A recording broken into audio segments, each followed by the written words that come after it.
अरे दादा अरे तुला बाबा, सांगतो बस ना आता बाबा. बस. अरे मला बाबा, बोलू नको. तू ऐकणार आहे का नाही माझं तू? अरे मग काय बोलतो तुम्ही? अरे काय बोलतोय म्हणजे तेवढे तुम्ही मासे मारता आजपर्यंत किती मच्छी मारले सांगा बरं. इतके पाक डोक्यावर घेताय तुम्ही. आमचा व्यवसाय अरे व्यवसाय आहे मला मान्य आहे, दुसरा व्यवसाय करा ना.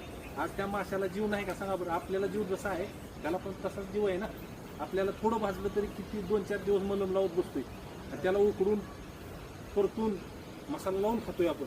म्हणजे तुम्ही जर मारले नाहीत ना तर आम्ही खाणार नाही. म्हणजे मी तर काय लहानपणापासून खातच नाही. आज मी बनवला मावर हं, मसाला भात खाल्ली हं. त्यात मच्छी फ्राय तवा फ्राय तर पापलेट असं आज तेवढं ताव मार दे मला.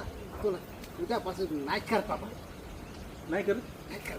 बरं ऐक ना दादा, आजच्या दिवस मला पण खायला दे. मी आजपर्यंत खाल्लंच नाही. म्हणजे उद्यापासून मी खायचं बंद करतो आणि तुम्ही मारायचे बंद करा. कसं वाटतं आयडिया?